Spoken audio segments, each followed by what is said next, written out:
Damien walked the forest for a long while. He didn't know how long he spent walking, but he was subconsciously looking for the water that woman waded through. He felt like he could find something there. Even if it wasn't a vestige of what once was, it would be something. The Black Forest didn't have the same eerie atmosphere as it did when Damien first arrived here. Perceiving it through the lens of the story instead of the rumors of the outside world, Damien felt a pang of sorrow in his heart. He didn't know why. He tried to analyze it as he searched for the black water, but an answer didn't come to him. There wasn't a single logical reason for him to feel sorrow of all things. Sympathy, maybe. Curiosity, maybe. Sorrow, however, was not an emotion he could feel towards the Black Forest. It existed because it existed. There wasn't anything sorrowful about it. While existence was a wide expanse of perceivable space, this was the only possible location where the black half of the forest could reside, so its location also was not unfortunate. At the end of the day, it also received the means to have its existence acknowledged. Though it was more difficult, it was more meaningful as only the most powerful men and women in the entirety of existence could find it. It was not necessarily a sorrowful existence. Not unless it had a mind of its own. That thought led Damien down another lane. What if the sorrow I feel is not my own emotion? Through the story, he learned that a vessel was necessary for the whiteness and blackness to gain meaning. The whiteness that characterized existence already found what it wanted. It birthed everything that was known, and every achievement made was attributed to it. Every life and every death was attributed to it. In every waking moment, it was given praise. What about the blackness of non-existence? If Damien had to say whether it achieved things or not, he would definitely say it had. However, was it satisfied with just that? If existence and non-existence, concepts created by the void so everything else could be born, also had subtle spirituality and the ability to at least somewhat recognize emotion, would it be satisfied seeing its counterpart achieving everything it could not? Did this sorrow originate from the fact that it was feared by all? Was it caused by the misunderstandings that existence unintentionally created about it? Non-existence seemed like a concept too far separated from living beings for it to ever be touched. Any and all beings with consciousness feared nothingness. They looked at nothingness as the end, as the unknown, as death. They associated it with all of their most negative concepts and thoughts, and that became its definition. However, did the people know? Non-existence was more connected to them than even existence. Existence had set laws. The people worked hard to comprehend them, and those who succeeded to a greater degree were rewarded with their comprehension's addition to the world's existing laws. If the people never tried to touch existence, would it have ever responded to them? Non-existence was different. It was just like the human mind. There was no real form to it in the beginning. It was created alongside existence and many other things that served different purposes, large and small. Realistically, it was meant to follow a straight path for the sake of survival. But that was not the case. The human mind had an unbelievable potential for growth that no other mind could replicate. It took the world in stride and granted countless paths to follow. Free will to become whatever it could possibly want to be.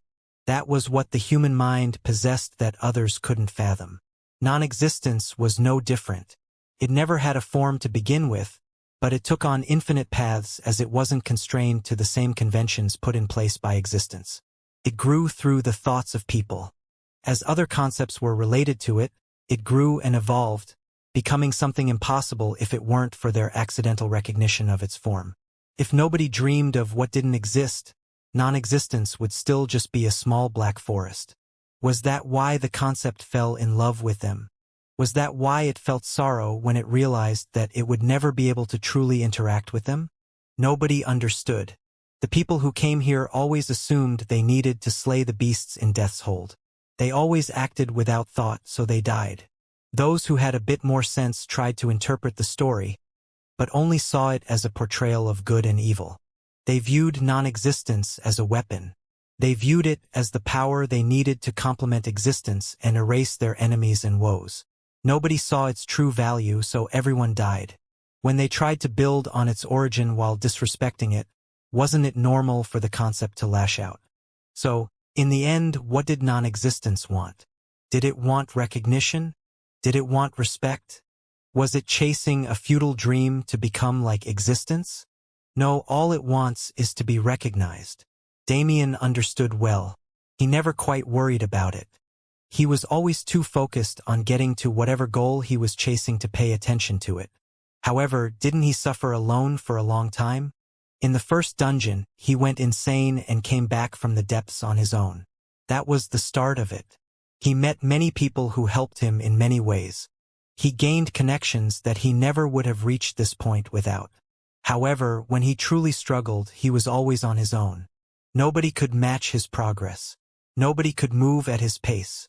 He found himself going from place to place. Almost every time he made friends and acquaintances.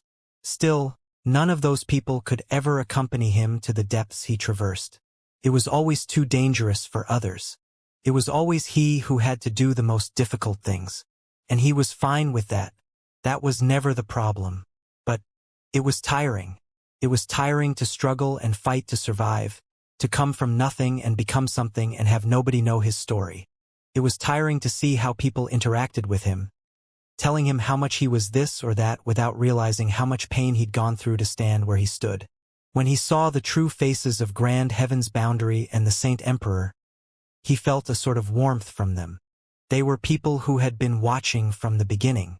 They understood how he became who he was at the time. Grand Heaven's Boundary acknowledged his struggle and made him feel something familial, which is why he had to save the universe at all costs. The Saint Emperor was an enemy who fought him not because of old grudges or misplaced greed. At the end, the Saint Emperor fought him because he saw Damien as the only person who could surpass him and achieve what he couldn't. He acknowledged Damien's struggle in his own way. There were a few more examples in Damien's life that kept him able to deal with the more tiring interactions. He had a support system that allowed him to struggle in silence without minding that others would never know how much he did. What about non-existence? Did it have anything like that? Did it have the ability to stop struggling in silence even if it was tired and filled with sorrow? No. It didn't. No. It didn't. Not even in the slightest.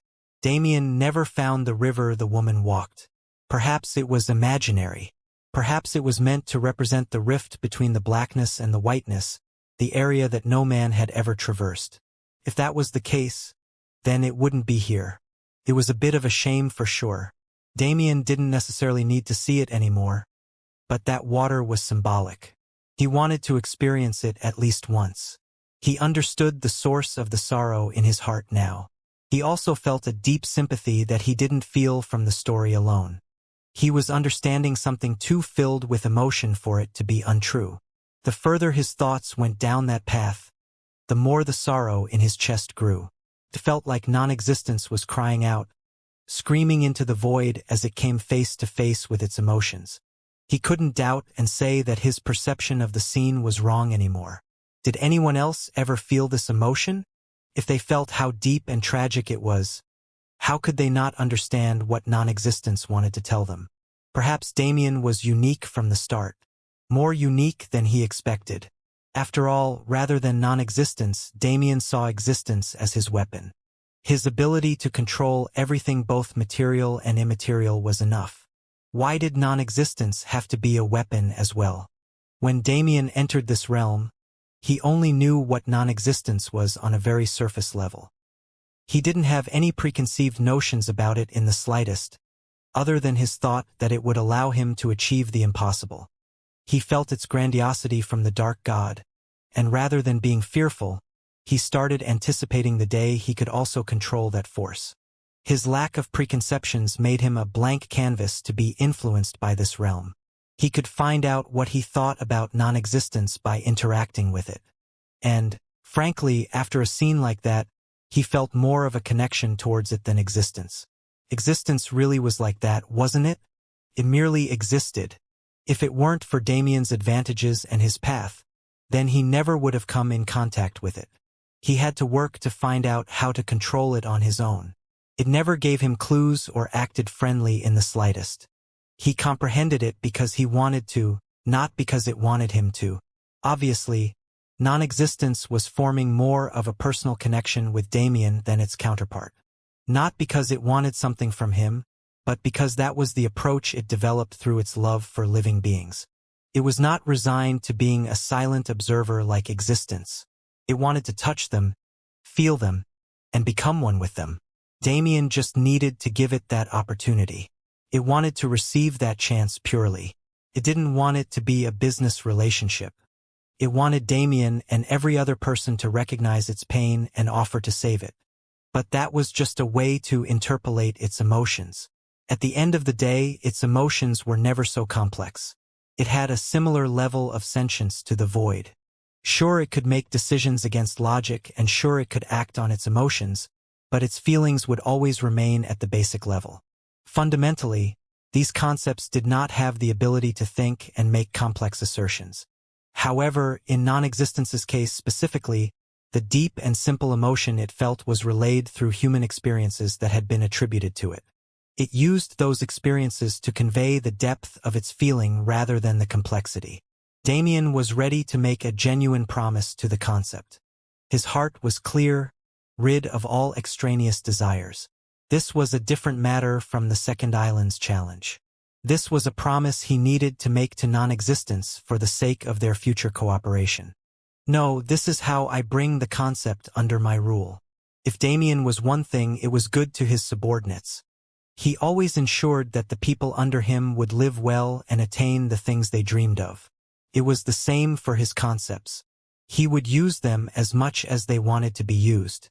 And if he wanted to become absolute in the future, I can absolutely make non-existence into a concept that is recognized as much as existence.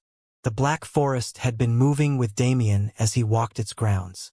It synced with him after he saw the vision, reading his thoughts and understanding his intentions. It judged him and related to him.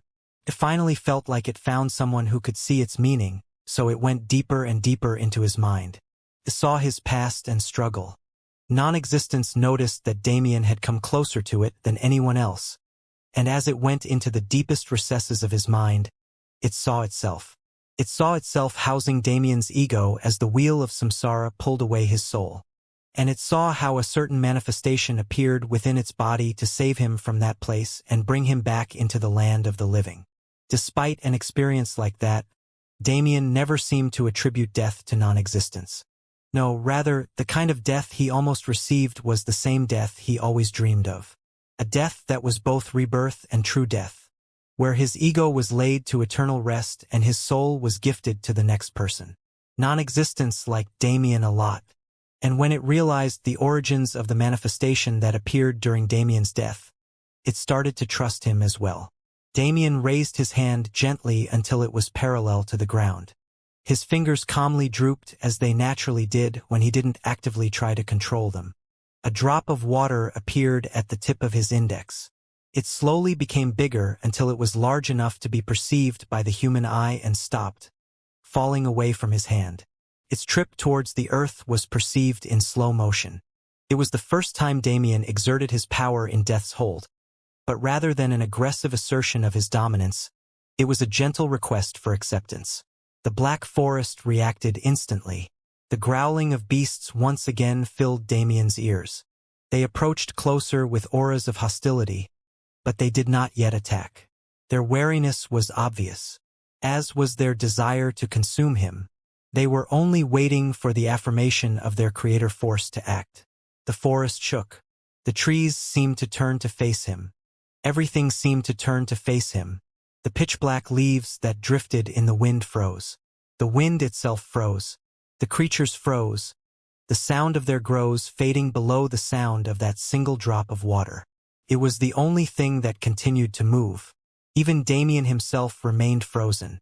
In the still world where Damien stood at the center, a miracle happened. Whoosh! A huge sound filled Death's hold, and a gushing river filled the gaping hole in its heart. The water was black, dyed by the surroundings. It was a part of Death's hold, but it wasn't always that way. Merely when it accepted Damien, it changed. From past to present to future, if one looked at one's memories of this place, there would always be a river. Damien smiled. So you accepted. He knew the concept couldn't communicate with him, but he was glad it accepted his sincerity. It might have seemed improbable for him to be the only person to recognize the emotional aspect of the story in the eons that this realm existed, but it actually wasn't. In the first place, supreme beings did not consider emotions very often. Damien found his humanity drifting further and further away from him with every passing day. He was still able to recognize emotions so well because he valued them. Putting aside his love for many people and the emotions they brought him, emotions had always been important to Damien. He remembered the depression he felt before he fell into the first dungeon. There was a kind of raw yet naive hopelessness in his system that had never afflicted him again after that day. When he first fell into the dungeon, he felt desperation and fear. As he progressed through it, he lost many of his emotions to madness and bloodlust. In Apeiron, he gained them back. In the cloud plane, he gained an opportunity to get rid of them. Over and over again after that, from his adventures in the human domain to the tales of Grand Heaven's boundary and beyond, emotions had been a big part of his journey. However, each and every time he worried about it, ruminated over it and overcame it, he always managed to keep those emotions safe, even if they had to be confined to a single aspect of his life. If it weren't for his emotions, he wouldn't have reached this point. He couldn't remember how many times the pure indifference in the core of his soul threatened to eat away at all of his emotions. However, each and every time he worried about it, ruminated over it and overcame it, he always managed to keep those emotions safe, even if they had to be confined to a single aspect of his life. As someone who had such a connection to emotions, when he reached a place above the clouds where even human life was nothing to him, he did not lose those emotions and ascend in mind. Most of the others here did. Before they entered the land of nothingness, they allowed indifference to be the core of their character. They permitted it to rule their lives. Sure, the land of nothingness that turned them forgotten changed them and reintroduced them to many of the emotions they lacked. But was that enough? It was like they were given new life. The emotions they felt were heightened like their hormones were imbalanced. They made impulsive decisions regularly and needed to consciously understand how to keep their emotions in check and feel them only to a moderate level. Maybe people like that existed on the later islands, but they definitely weren't here. On the second island, where the true bottom tier of the Forgotten resided, emotions dictated everything. Pride, greed, and lust. Anger, joy, and sorrow. Within the swirl of human emotion that each and every one of them felt, it was impossible to distinguish the woes of non-existence and sympathize. No, in their reckless states, they'd take the scene at face value and die before they had a chance to reconsider from a more mature perspective. Some of them may have even been overwhelmed by that sorrow. It mixed perfectly with the sorrow they felt being stuck on this island and amplified it. Maybe this place was called Death's Hold because it was the place people went to succumb to exactly that. Nevertheless, it had nothing to do with Damien. The life he chose to lead was what allowed him to reap benefits like these. He didn't feel remorse, guilt, or sympathy. Instead, as he stared down at the black water running over his feet, he wondered about something else entirely. What should I build? People went with castles because they were easier to build on a larger scale. They were symmetric and the exterior structure was extremely simple to create. Once they had experience making the exterior, they could then the interior into a much more ornate space by focusing on smaller areas one by one. It was a good strategy to both grow and create something lasting. Every castle in this land was unique, despite there being thousands of them. However, it wasn't Damien's style. He wasn't really a castle person. He liked Void Palace architecturally because of its intricate inner space that was like a maze of different dimensions. It was ingenious and unique, a feat that forced others to admire it. The exterior was a masterpiece, but it was still similar to many other palaces because their base structure always had to be relatively similar. With what he'd experienced in claiming this land, he didn't just want to populate it with a regular palace like any other. He wanted to do something special with this place, something that would truly honor non-existence's origin.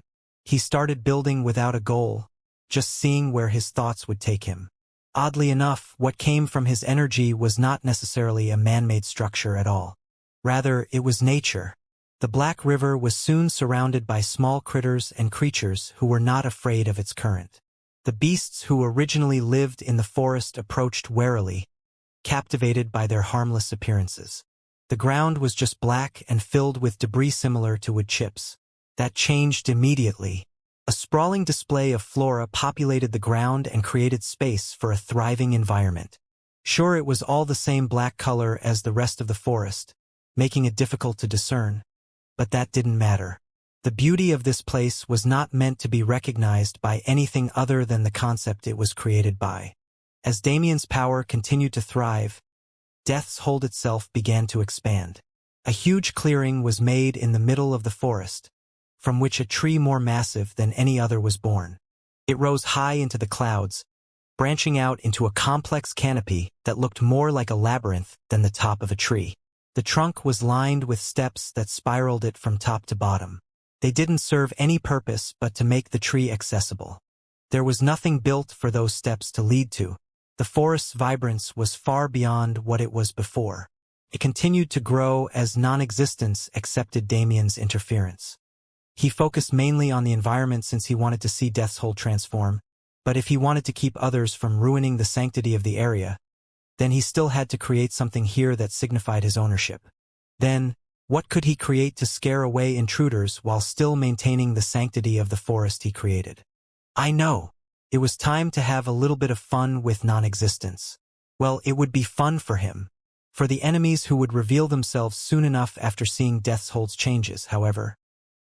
Obviously, it was going to be the most fun they ever had.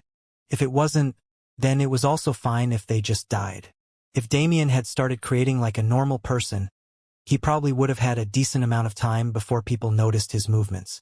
However, the change in Death's Hold was too big. The great tree was enough to attract attention from all corners of the island, and the fact that the forest itself became as large as a country even more. Again, change wasn't a thing in this realm. The forest couldn't become anything it wasn't even if it had all the power in the world. The only way to enact change in the land of nothingness was for an individual to actively do so. Naturally, everyone was going to pay attention to the mysterious person who changed Death's Hold. There were hundreds of noble lords on the second island. Most of them were reclusive and only focused on ways to find a way to the third island. They were the ones who bought land but did not use it. Every lord lived in a castle, but they were nothing more than squatters. The people who built those castles were gone. They already moved on from the second island, and their creations were mobbed by people who had been stuck here for many, many eons. Damien was something of a new kid on the block. He didn't understand how the layers of society were decided. He didn't even know what the stages of power people created to mark their progress were. He definitely had access to that information, but he didn't care. What did it have to do with him? All he needed to know was that some idiots who weren't good enough to do things on their own wanted to stop others from accomplishing things as well. They would be here to test him as soon as they could arrive. Unfortunately, he wasn't the one they would be fighting. I want to see how they move. The battle tactics created in a place like this were bound to be interesting. Rather than experiencing them himself, Damien preferred to just watch from the sidelines for now. After all, the current enemies weren't worth his time. He had more important things to worry about, like the nature of my build. He pretty much knew what he wanted to do. In concept, it was a living home. He wanted to create a creature with sentience that would serve as a guardian for the great tree. At the same time, he wanted something permanent that would be seen by all and recognized as a symbol of his existence. When it came to the guardian part, he had several ideas. The problem was that he didn't know how to incorporate the latter half of his plan into the guardian forms he'd thought of. Why was he thinking of making an abode that he would never live in? Castles dominated this land, so it was easy for his view to get clouded by the norm. He wanted to make something more human, something man-made that didn't seem like it appeared naturally. Just like everyone else, he wanted to make his own mark on this forest. He couldn't allow the Black Forest to remain a symbol of sorrow for non-existence. Instead, he wanted to turn it into a symbol of their unity so the concept could always look back and reaffirm that it was understood. A house wasn't right no matter how he thought about it. It was a stupid idea that he couldn't understand. Then what could he build? For humans, the way to mark their presence was to build statues or monuments. Either that or buildings with unique structures that also had uses in society. When he didn't need money from tourism, statues were out of the question. Who was he supposed to build a statue of? When he didn't need to give his structure any sort of practicality, buildings were not the answer either. I guess it comes down to that. In this stage of his life, given the kind of creative freedom that came from controlling such vague concepts, he started to form that kind of desire. I want to make something beautiful. He wanted to make art. He scanned the forest with his eyes. Something that doesn't interfere with the forest, but makes it obvious that it's built, not bred. He just had to let his mind work naturally again. Damien never had much symbolism around him. Void Palace had a symbol, as did almost all of the other influences he joined. However, he was not trying to represent those entities right now. Dante told him just how much his name mattered right now. When he returned, when the firmament board came to him, he would need to have more confidence in that name than anything else. A symbol to represent me. What was it supposed to be? He wasn't too good at this kind of thing. Damien knew what made up the core of his soul, however, he never really cared about how others perceived him. A symbol only existed for others to perceive. For Damien to make something he was proud of, he first needed to decide what kind of person he wanted to present himself as. I'm not a tyrant. Not to the people who followed him. However, to those who opposed him, he was willing to be the cruelest person they ever dreamed of. So he needed to show dominance and compassion at the same time. It had to be a symbol that could be regarded with fear or worship depending on the lens it was viewed through. The color. It was quite important. People were quick to form subconscious biases off of color alone. Black had always been associated with evil, right? But the pure blackness of non-existence wasn't evil in the slightest. It was misunderstood and misconstrued by association. White as a background would be most obvious, but I don't really like that. Damien had a new goal to make non-existence a concept as sacred as existence in the eyes of the people. If so, then the stigmas associated with colors would change as well. Void Palace's symbol also contained black as its main color, but it was seen as sleek and powerful rather than fearful. He was already going to use black from the start. It wasn't just a color that represented non-existence, but one that represented the void. Purple was also an obvious choice. It symbolized his lineage.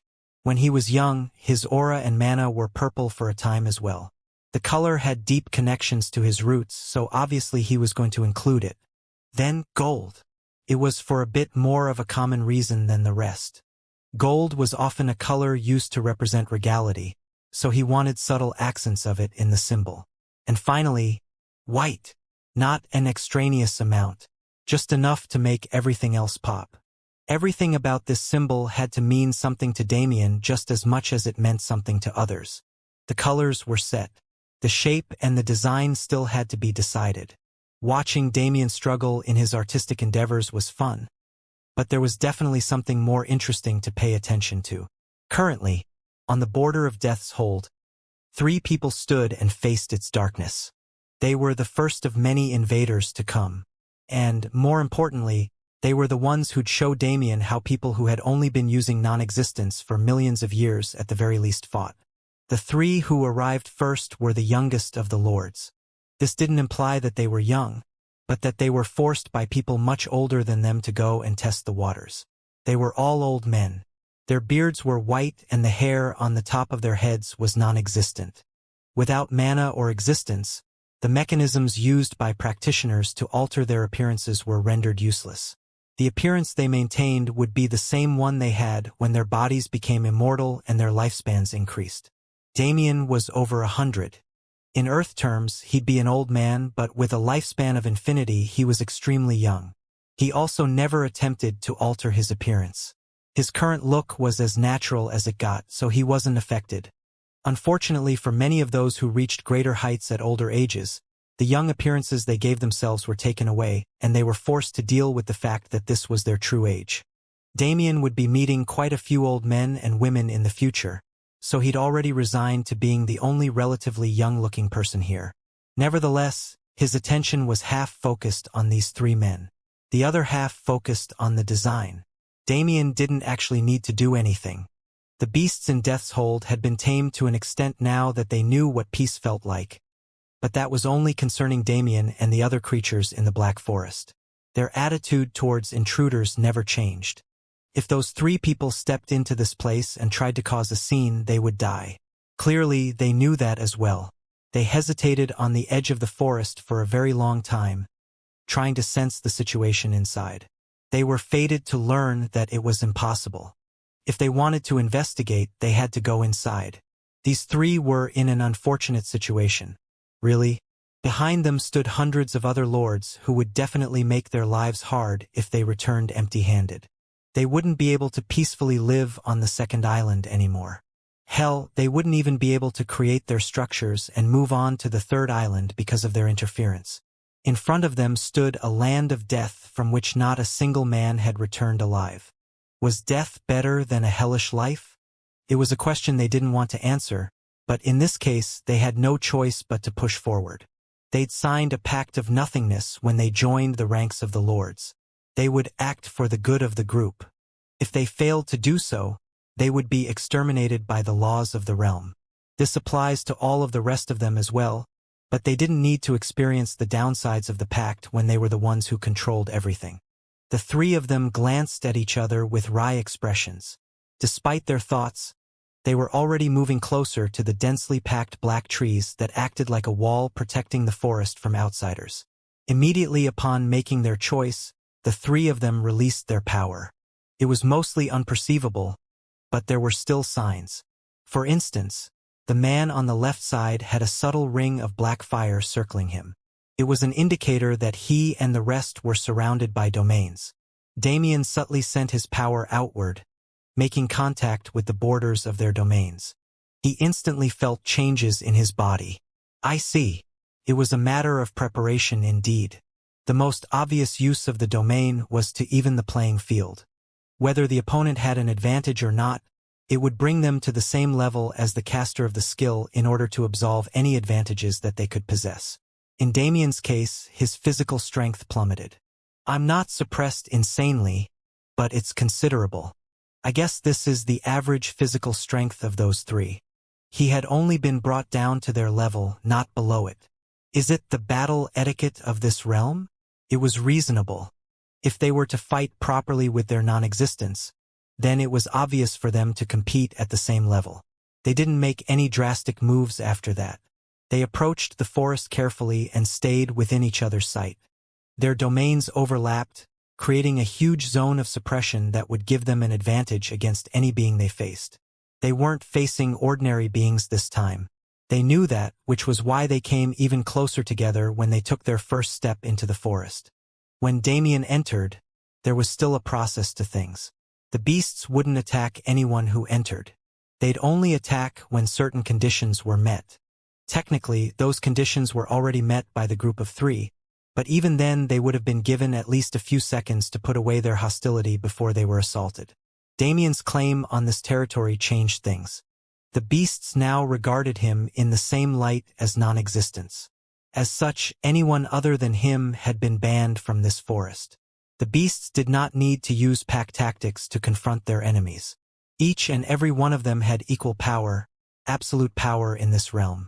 One was enough to face the 3 of them, however, whether it was out of respect or mockery. 3 beasts stood up to the challenge, 1 for each lord, and a silent battle began immediately. As Damien's intention was never to kill them in a dominant fashion, the beasts went easier with their attacks. Otherwise, how was Damien supposed to learn about battle? A battle between 2 different forms of existence was incredibly loud.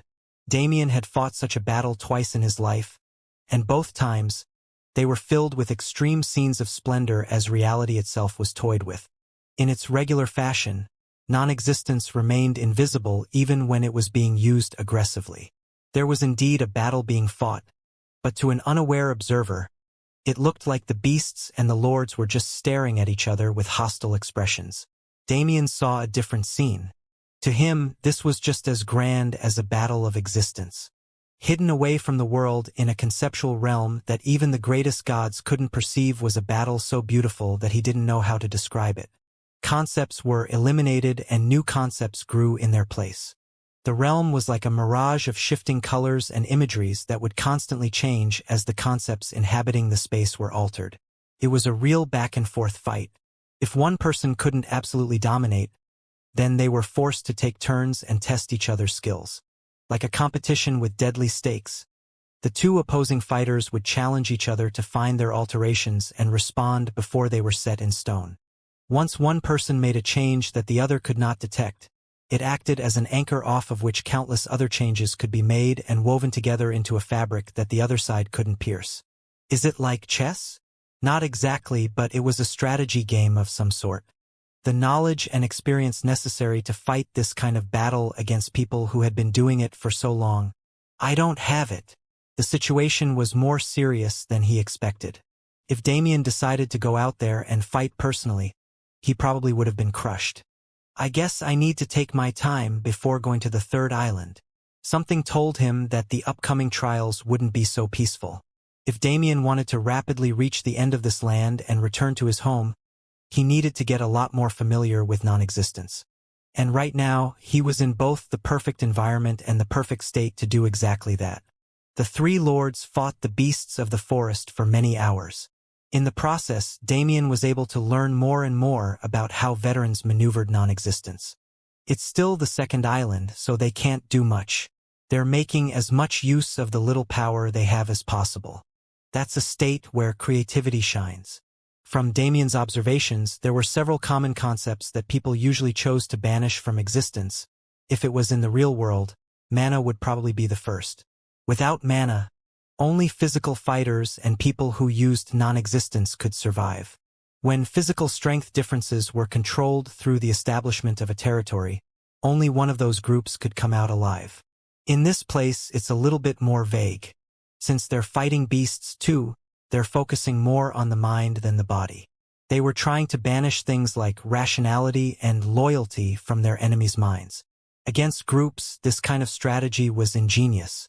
Rather than putting in work, forcing the opponents to fight each other was more efficient.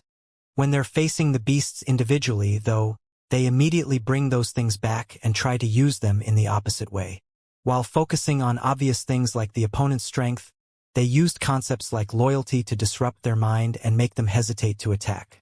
The problem the three lords encountered when they found themselves in a prolonged fight with the beasts was that their enemies were using completely different kinds of concepts than them. The beasts didn't have the kind of complex thought process necessary to banish and manipulate concepts like the lords. However, they were connected to a far more primordial form of energy. They were able to find the rawest and most core concepts in the universe and banish them, instantly taking the most important strengths of the lords away from them. In the first place, it was supposed to be a one-sided slaughter, not a fight. Nevertheless, before the three lords died, Damien was able to gain sufficient data to incorporate into his own fighting techniques. And I finished this thing. He looked down at a flag he'd created for testing purposes. On it, there was a symbol, one that represented Damien Void from his own perspective. The symbol was a circular swirling black and white image. The two colors were used equally, but it did not look like it. Instead, it looked like the black side was consuming the white side. However, if one viewed it from a different perspective, the white and black were in constant motion, ebbing and flowing together like the calm waves of the sea. The pattern was lined with gold to accentuate it and add a sense of valor. As for the purple elements, Damien originally wanted to scrap it but decided that the color was too important for him to ignore. It also turned into an accent like the gold, but with its addition, two more pictures were created. With the gold outline alone, one could see the intricate head of a dragon preparing its breath. With the purple outline alone, one could see a crescent moon within a fog of clouds. Together, however, they illuminated the white and black in a yin and yang style picture of a world. All-encompassing power, all-encompassing compassion. A strength that rivaled the dragon's, yet a leadership as calm and orderly as the movement of the moon. It was extremely intricate to the point where most people who saw it wouldn't be able to recognize its intent, but it was everything Damien could have hoped for when creating his own symbol. As long as he worked to properly establish the reputation that followed it, He could give it the meaning he desired in the eyes of others. But that was only something to worry about when he returned to the heavenly world. In this place, that symbol was one of conquest. Many lords followed after the first three. The group of them didn't plan to end things easily, but they weren't given a choice. They sent tens of their members to attack the forest. After realizing that it was an extreme danger with the deaths of the first three, they organized a task force with great numbers and even greater power to siege it and get rid of the being inside. Unfortunately, Damien had already satisfied his curiosity. The beasts no longer had a reason to hold back and prolong fights for him to watch. That was the reason why Damien had the freedom to design a symbol and determine what kind of structure he was going to build while Death's Hold was actively being assaulted. Anyone who stepped into the forest would die with one attack from the beasts. They could try to attack from outside, but the tree wall was incredibly thick. It seemed impervious to any and all damage, as even the outer layer refused to chip after being attacked over and over again. Strategies were enacted to attack from the sky, but those failed as well. What would Death's Hold be if it wasn't secure? With the addition of a great tree to its ranks, the size of its domain greatly expanded. There was a large, impenetrable dome of non-existence around the entire area, created by the land of nothingness itself. That land was impervious to all but Damien. They might have possessed a slight chance of entering it beforehand, but it had a new owner now. It had finally recognized the individual it had been searching for. Now, the people who wanted to take it for granted and use it for their own purposes could be killed without remorse, as they no longer served a use. The lords were forced to take a step back after the initial siege failed. They could absolutely send troops after troops into Death's Hold, but what was the point of sacrificing people like that? Unlike most of the realm, death in the hold was permanent. Nobody wanted to risk that. True death in a place like this, if they died, their existence would be erased from reality entirely. All memories of them, all vestiges they left, and all clues that told of their existence would be wiped. It would be like they were never born. That was the most terrifying kind of death, wasn't it? Nobody wanted to suffer from it. Even the lords who were usually extremely particular about how they acted refused to continue chasing after Damien. If he could control Death's Hold, he could kill them all. What kind of idiot would make a person like that into an enemy? The lords that headed the group tried to meet Damien. They went to Death's Hold themselves with a peace offering. Unfortunately, all they were greeted with was silence. They had already confirmed that there was a man there, but this was the moment when they realized that they weren't meant to be messing with that man from the beginning. On the trunk of the great tree, overlooking the entirety of the second island, was an eye sunk into its surface. It was massive and purple, standing out immensely while still complementing the colors of the forest. The eye looked down at them. The entire forest's attention turned to them as it glowed with a fierce light. An engraved pattern in the trunk's surface above the eye came to light, filled with the same glow as the eye itself. The top lords looked at each other as the eye activated, and, together, they stared down at their own trembling hands. Their fingers were disappearing from existence. Not in the usual temporary fashion, but eternally. Every single lord on the island received the same message that night. Give up. Challenging Death's Hold is certain death. It was a warning that they'd heard many times, but one that never stopped adventurers from trying their luck. However, this time was different. This time it was an absolute truth. Anyone who entered Death's Hold without its owner's permission was bound to become fertilizer for its growth. As such, the people of the second island could only quietly watch as that faceless individual changed the forest. They watched as a structure peeked out from above the canopy of trees and grew larger and larger. Only, no matter how large it became, they couldn't tell what it was. It wasn't their fault, though, because even if one asked its creator, he would respond with one simple sentence. I have no idea what the hell I'm doing. It was definitely a beautiful structure. Just, nobody could say what it actually was. It was biological. 2 large leaves rose high into the sky and wrapped around the tree. The intricate details of their structure could be seen clearly as the black sun shined through. The small veins that lined them seemed to pulse like they were alive. The tree itself was also raised far out of the ground. There was a hill where there used to only be flat ground, on which even the roots of the tree could be seen from a distance as it was so far above the rest of the forest. That hill was where the rest of Damien's creation resided. Contained almost no black dirt. The tree's roots sunk into the structure itself, as if it was mounting itself on top. In this state, the hill seemed to be adorned by some sort of mechanical masterpiece. It was split into several sections, each made of a complementary material that didn't exist in this realm.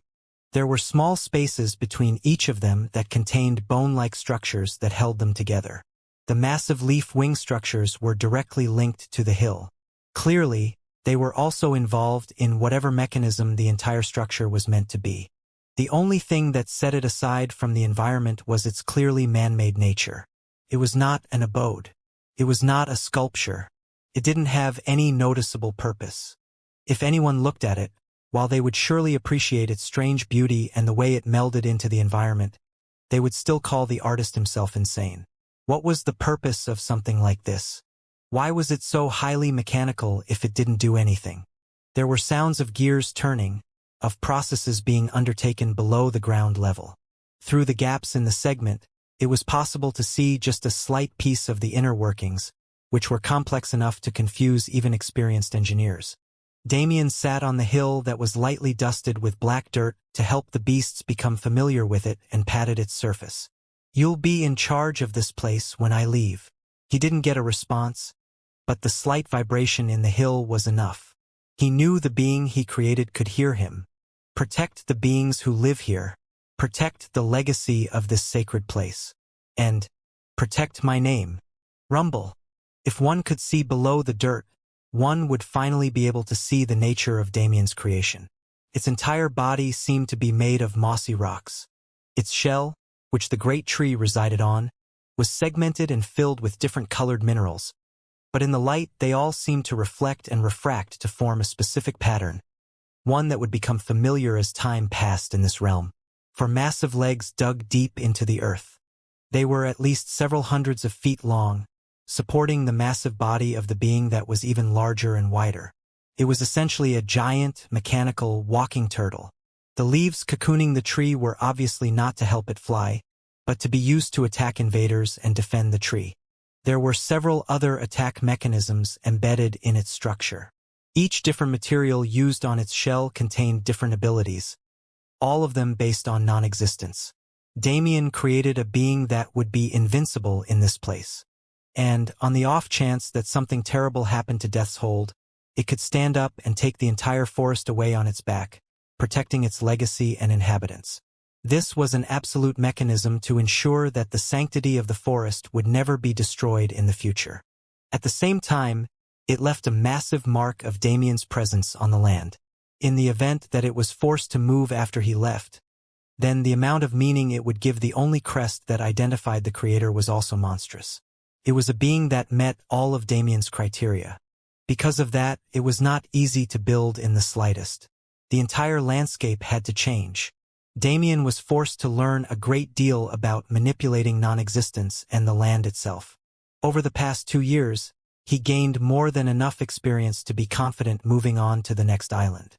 The connection he'd formed with Death's Hold was enough.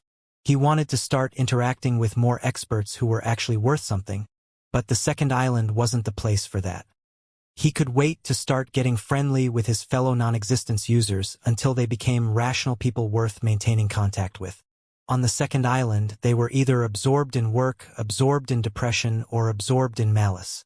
Really, was there a point in staying for longer? Even the enemies he expected to face became a non-issue with the forest's aid. It was a good time. Regardless, just like the first island, the second island taught him something that made him far more familiar with the concept. As he felt the pull of the next island calling to him, he looked at the forest one last time and smiled. This is my doing. The current appearance of the forest, grand and domineering, was entirely his doing. He couldn't help but be proud of his accomplishments. With that pride leading the way, Damien approached the shore of the second island and took a step. The concept of distance once again disappeared. On this occasion, the next island didn't easily approach. It scanned him and deemed him worthy of crossing before it allowed him to make the trek onto its surface. He had the proper qualifications. In a sense, he'd outdone the people who built even the most intricate castles. After all, the mechanical components inside of the turtle giant's shell were not just for show. They allowed the turtle itself to support an ecosystem. Through its legs, it could absorb nutrients and energy from the land around it. With those mechanisms working their magic, those nutrients and energy could supply the beings living on its shell with ample sustenance to stay alive and thrive. It was an isolated ecosystem, a mechanical monster, a weapon of mass destruction, and a bastion of absolute protection. On top of all of that, it could move and had sentience. How could any mere castle compare to it? Damien made an achievement that surpassed anything done on the second island since its inception, and for that, he was properly rewarded. The smile remained on his face as he left the lands of the second island and stepped upon the third. From behind, several people who noticed his movements watched. All they saw was the silhouette of a young man with black clothing and hair disappearing from sight. That was the only hint they received about who the owner of that mysterious symbol was. Perhaps they planned to act up now that he was gone. Maybe they believed that Death's Hold would return to its prior state without him. It would be fun to see their reactions when they learned otherwise. Unfortunately, Damien wouldn't be able to see it. He was already busy on the third island, after all. Because the instant he landed, he found himself being attacked. Just as I thought, he said to himself as he set a domain of his own. It won't be so peaceful from now on. The beginner period was over. Now, Damien was also considered an experienced member of this land. And, according to the rules of the Third Island's trial, he would be fighting other experts for the foreseeable future. It was definitely bound to be more interesting than anything that happened thus far. When Damien's foot made contact with the third island, he immediately felt his physical strength get suppressed. He definitely had the right to assume that it was just a part of the island's mechanics, but what kind of idiot would follow a thought like that? Without hesitation, he put up a domain like the ones he'd seen from others.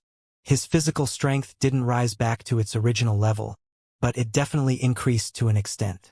With his barrier and the enemies colliding, the level at which they matched was decided as the middle ground between them. That made Damien curious about who exactly he was fighting. Nothing else changed other than physical strength, after all. That could only mean that they were already equal in most aspects. Damien looked around, trying to find the person who enacted the domain. They couldn't be far. The battles here were like duels. Opponents would stand before each other and fight while showing all their cards. They wouldn't hide away and sneak attack because it was pointless in a realm like this one. Anyway, if the enemy wanted to sneak attack, they would have never placed their domain in the first place. Domains were practically considered dual invitations. Strangely, the person didn't immediately appear. Their domain was likely set to automatically activate when a new person entered the island.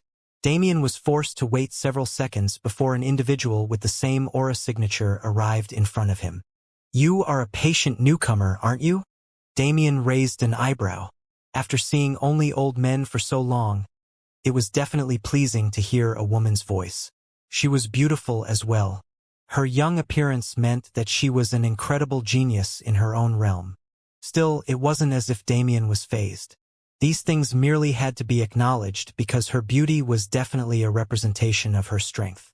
By the looks of it, this wouldn't be an easy battle. I've been waiting to fight for a while now, Damien admitted as he laid eyes on her. She didn't take that long to arrive, but she was correct in assuming that he could have fled if he wanted to. Her physical strength rose noticeably when he placed his barrier. Judging by that and ascertaining what his physical strength was when it wasn't suppressed, she could easily tell that Damien had the means to escape. He was clearly itching for battle. His words were unnecessary for anything other than continuing the conversation. The woman looked him up and down, taking note of the same qualities he saw in her. A young and handsome appearance that contradicted what most of the population had, and the desire for growth that many lost by the time they arrived on this island. The main purpose of 90% of people at this point was escaping. They were already content with the power they had. Nevertheless, Damien was correct about the fact that she'd set up this barrier to catch new people. The few seconds before she arrived were to give them a chance to leave if they weren't confident in their skills.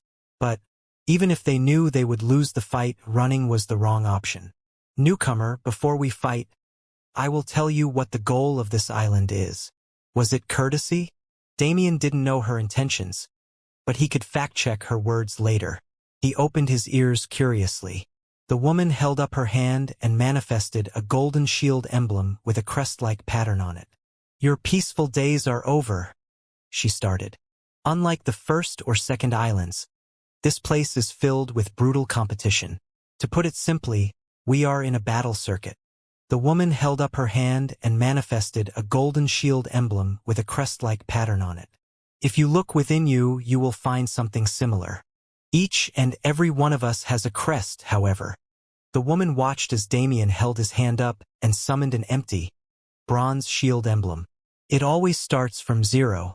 As you fight on this island and win against other denizens, your emblem will continue to grow. Once you have reached the platinum shield, you can challenge an area lord for their title. The structure of the challenge was not difficult to grasp. If you defeat an area lord, you can choose to either remain on the island for longer and gain more rewards as the new lord of that region. Otherwise, you may leave from there and continue your journey.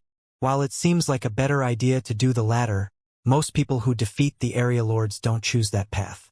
They remain on the island for a very long time before leaving. Why? Damien asked. Well, the woman smiled. That's for you to find out if you ever reach that point. Damien nodded. She already said enough. It was useless to even tell him about area lords at this point in time, but he was grateful that she did. Anyway, if she was telling the truth, he could thank her later. More importantly, isn't it time for us to fight? He didn't know why she was targeting newcomers. She either wanted to use them to build up her shield emblem or teach them the ways of the island before they went deeper into its lands. Her intentions, whether selfish or selfless, were unimportant to Damien. Since she presented herself as target practice, he wanted to use her as target practice. It had been a long time since he started preparing to fight with non-existence, but other than a few spars with the beasts in Death's Hold, he actually wasn't able to do much. The lords of the second island were a disappointment. He glanced at the woman, who smiled at him and took a fighting stance. I hope the people of this land are different. He did the same. These stances meant nothing. They were not going to move as they fought, so it was pointless to take any kind of stance. However, for the sake of creating a sense of familiarity with the battle style by mimicking actions taken in a normal fight, they were able to produce more power. The environment and feeling mattered a lot in a battle like this, after all. Damien closed his eyes. He put himself into a mindset where the effects of the battle could be visualized. And, without any more hesitation, he made the first move. He learned many things from the lords who fought against Death's Hold. The most common strategy was to affect the opponent's mind and stagger them before using more material attacks to finish them off. Damien's first move was also of the same branch of thinking. Go! He sent his energy into the world and it instantly brought back results. His decision was not to start by attacking. Instead, once again he banished ignorance from his mind. At the same time, he enacted a skill that aimed to banish information from the mind of his opponent. Regardless of their equal states on the battlefield, she had more experience than him. That had to change. He had to be the one in control. However, while he was able to give himself the information he desired, it wasn't so easy to take things away from an experienced fighter like that woman. He was soon to find out that he was still in over his head. But wasn't that always the case? Wasn't he always fighting enemies who were logically impossible for him to face? This was just one of many battles, and Damien planned to treat it exactly as such.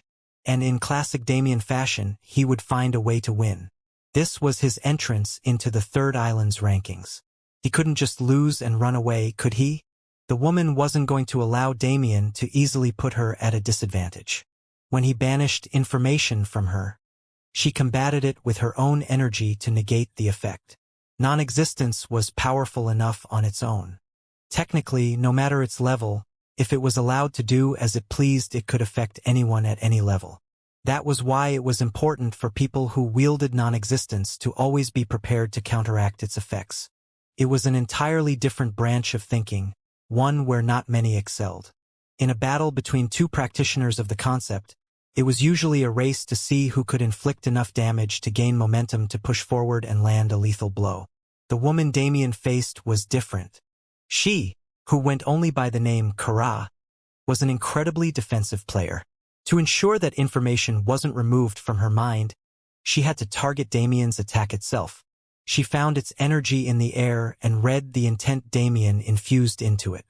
In the split second before it struck, she recreated the exact same energy form, reversed it, and sent it into Damien's energy to dispel his skill. The instant her energy was released, she was confident that his wouldn't reach her. As such, she immediately began working on a counterattack. From what she could see, the man she was currently facing was far more skilled than the average practitioner who came from the second island.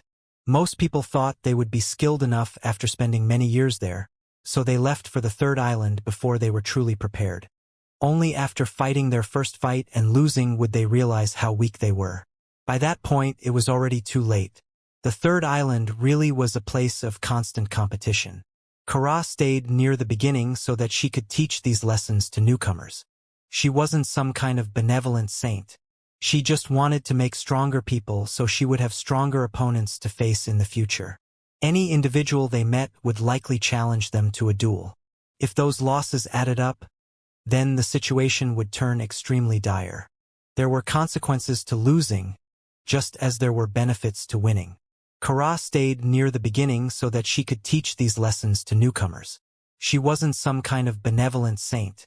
She just wanted to make stronger people so she would have stronger opponents to face in the future. As someone near the end of the gold level, it was difficult to find people who could actually help her promote herself further. If she kept working on the shore like this, strong people would eventually appear, right? Then, she could defeat them and finally challenge an area lord for their seat. Now that she looked at him, Kara didn't think Damien needed the kind of training she was providing. Still, she wasn't remiss about fighting him. He aimed for the mind, but she was more focused on the physical body. The intent was the same. She wanted to disrupt him so that he couldn't retaliate when she really pulled out a fatal move. However, she chose the wrong opponent. Damien's eyes narrowed when he saw his attack falter. It won't be that easy, huh? When the woman said that platinum was the highest rank and then showed her gold badge, Damien already knew he was fighting an uphill battle. Nevertheless, even the beasts of Death's Hold could never directly disperse his attacks. Their strategy was to offset his energy with an even stronger concept so that it wouldn't reach them. Seeing how Kara moved definitely gave him some insight, but his strategy never changed. I have to see how effective the things I've learned until now are, even if I lose. He noticed the incoming negation, but he ignored it. Physical targeting. He didn't care if his physical body was ruined. Physical pain didn't matter to him anymore, so it didn't mean anything. Rather than attempting to mindlessly combat it, wasn't it better for him to attack? It was like two spiders weaving webs and fighting over territory. Damien weaved a web filled with mental attacks. He negated confidence. He negated spirit. He negated prowess, and he negated experience. He weaved a web that, if successful, would rid Kara of everything that made her a good fighter. At the same time, he was struck with the web she weaved. Pestilence, famine, and death became entangled in his body. Most importantly, there was a feeling as if the immortality Damien worked so hard to achieve was gone entirely. It's an illusion. No matter what she did, she couldn't negate his immortality. Perhaps she could get rid of it in a certain sense, but as long as they were in the land of nothingness, the only thing capable of granting true death was the realm itself. Damien's body took on a sickly form. His muscles drained and his bones became fragile. It looked like it took him a great deal of effort to even remain standing. However, his mind was as sharp as ever. Despite being the one attacking more, Kara was the one with gritted teeth and a serious expression. Seriously, what is this guy? How was he able to weave complex webs already? In this realm, there wasn't such a thing as someone willing to teach others. Even if they did something similar, it was only out of greed. How was Damien able to figure out how to properly wield non-existence without someone guiding him? How much did he fight on the second island? From what Kara remembered, it wasn't a place where battles were frequent. It shouldn't have allowed him to properly affect her mind. Her confidence was wavering. The experience she had built up was still at her command, but the spirit and vigor of a combatant had disappeared from her body entirely. Obviously, if Kara tried hard enough, she could bring them back. The problem was, I don't have any time. If she stopped defending, she'd be in serious trouble. She looked at the battlefield between them.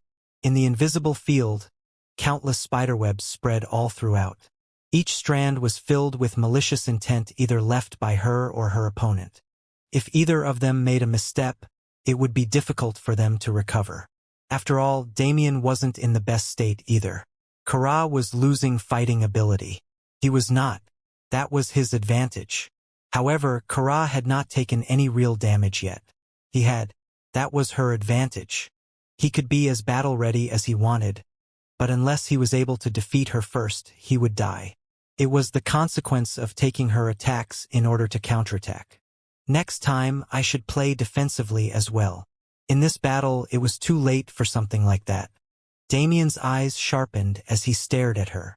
Either I defeat her within the next minute or so, or I experience my first death in this realm. The stakes were already high, but that was the exact kind of environment where Damien thrived. He had to suppress the grin that was trying to rise on his face as he attacked again. Reflected in his eyes were the same spiderwebs that Kara saw. Only, there was a pattern in his vision that she'd failed to realize. It's not much, but it's definitely enough to be called a fatal blow. All he needed was a single opportunity. If he could create it, then in his first few minutes on this island, he would defeat a gold-badged practitioner.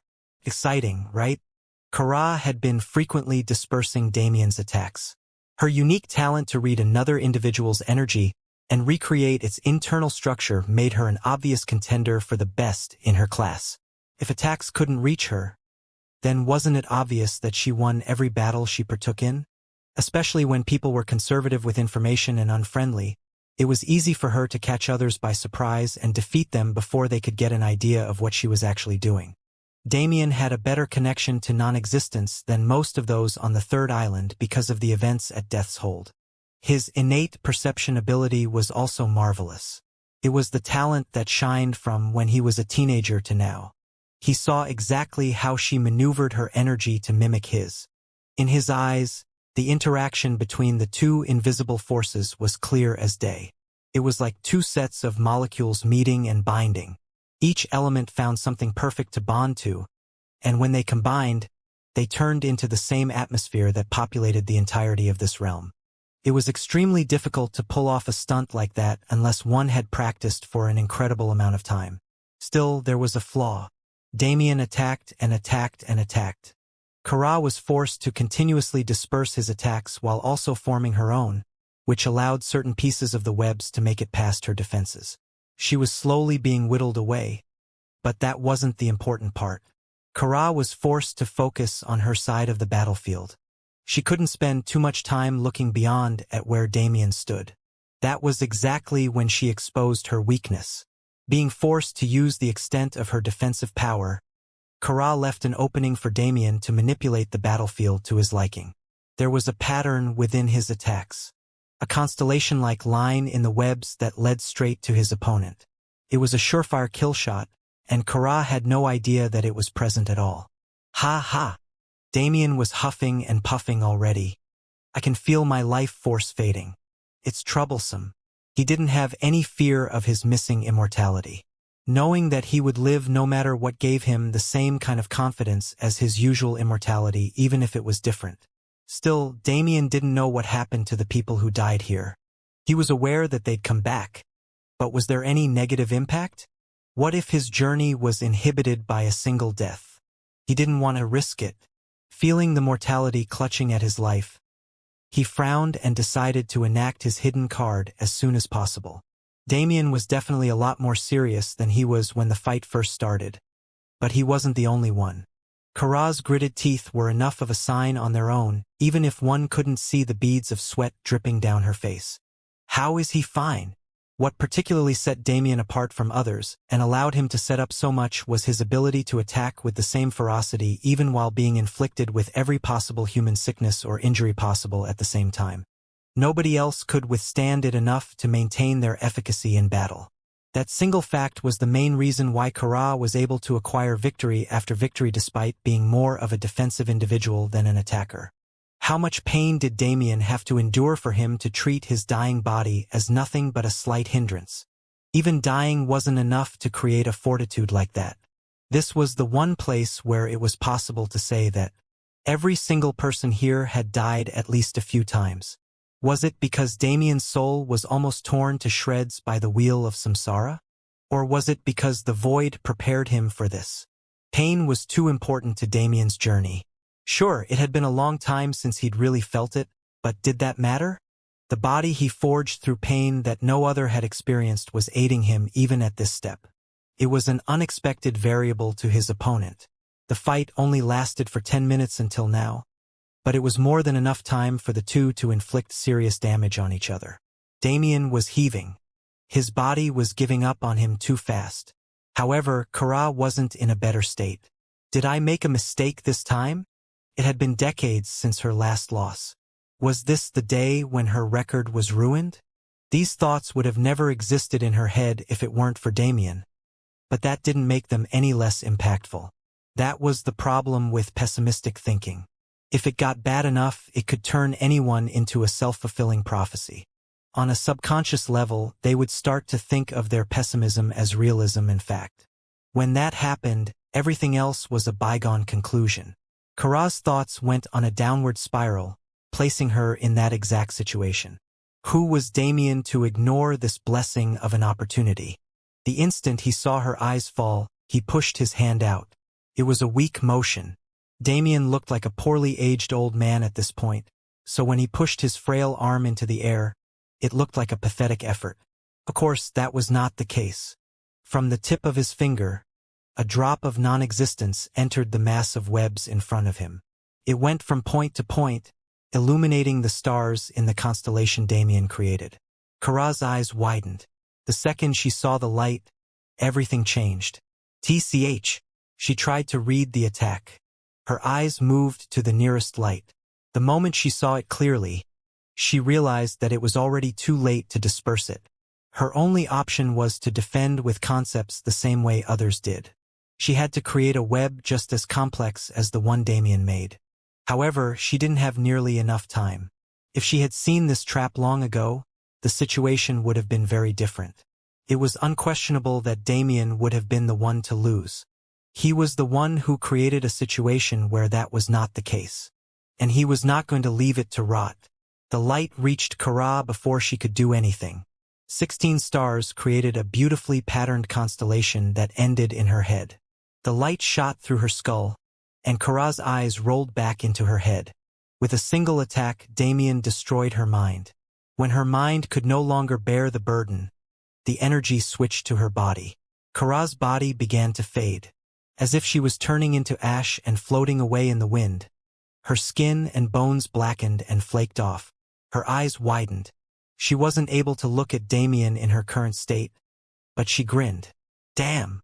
She spoke her final words. This really sucks. Kara disappeared from the world, fated to return at a later time. Damien felt a change in his body as his shield medallion changed. He looked at it and then back at where Kara once stood as he withdrew his domain. Damien felt a change in his body as his shield medallion changed. He looked at it and then back at where Kara once stood as he withdrew his domain. For some reason, he thought to himself, I feel like this isn't the last time we'll see each other. Damien had attained victory in his very first real battle in the land of nothingness.